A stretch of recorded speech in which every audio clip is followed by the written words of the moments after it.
আসসালামু আলাইকুম। প্রথম আলো পত্রিকায় আরেকটি খবর। এবার আলোচনায় আসাদুজ্জামান মিয়ার বিপুল সম্পদ। এটি সম্ভবত দ্বিতীয় বা তৃতীয় রিপোর্ট।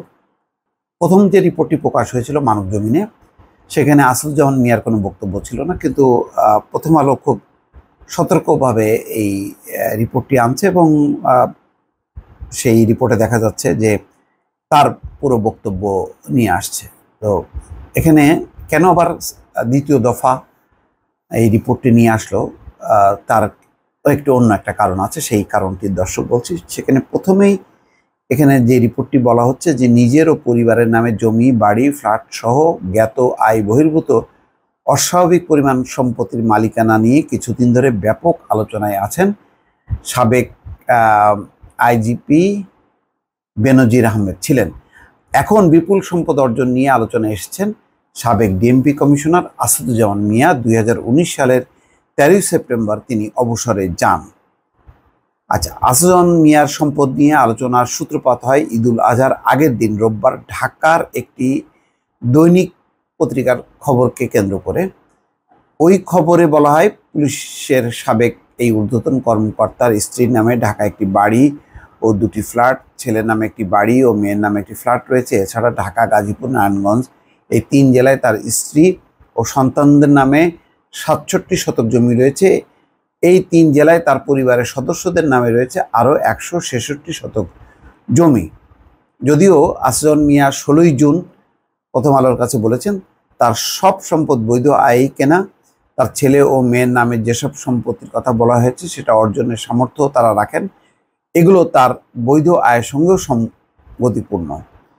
আচ্ছা, যাই হোক, এই আরও বর্ণনা দেওয়া আছে যে কোথায় কোথায় আছে, কিন্তু একটি বিষয় প্রথম আলোর এই রিপোর্টে উল্লেখযোগ্য, যে বলা হচ্ছে যে অল্প সময়ের ব্যবধানে পুলিশের সাবেক এই 2 ঊর্ধ্বতন কর্মকর্তার বিপুল সম্পদের মালিক হওয়া নিয়ে যে রিপোর্টটি প্রকাশ হয়েছে তাতে বাহিনীর ভেতরে মিশ্র প্রতিক্রিয়া সৃষ্টি হয়েছে।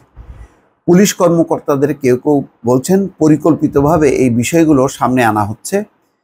এভাবে চলতে থাকলে ভবিষ্যতে অবসরের পর অনেক কর্মকর্তা বিপদে পড়তে পারেন। কিন্তু এর আগেও তো অনেক কর্মকর্তা অবসরে গেছেন, সেই সময় তো আর তারা বিপদে পড়েননি। এখন কেন এই কথাটা বলা হচ্ছে? তাহলে কি আগে দুর্নীতি করে চুপচাপ তারা সরে গেছেন, মানে কেউ সামনে আনেনি এমনটা, নাকি ভিন্ন বিষয়? আচ্ছা, যাই হোক, এখানে বলা হচ্ছে যে বিভিন্ন পর্যায়ের একাধিক পুলিশ কর্মকর্তা প্রথম আলোকে জানিয়েছেন বেনজির আহমেদ ও আসাদুজ্জামান মিয়ার অস্বাভাবিক সম্পদের মালিকানার বিষয়গুলো সামনে আনায় সবচেয়ে আতঙ্কে আছেন দুর্নীতিতে জড়ানো কর্মকর্তারা।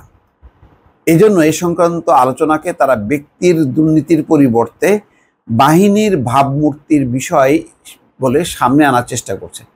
তারা বলছেন যে এই যে দুর্নীতির কথাগুলো বলা হচ্ছে, আইজিপি বা ডিএমপি কমিশনার সাবেক, তার এটা আসলে কোনো ব্যক্তি ক্ষতিগ্রস্ত হচ্ছে না, পুরো বাহিনীর উপরের একটা বিরূপ ভাবমূর্তি তৈরি হচ্ছে বা প্রতিক্রিয়া পড়ছে।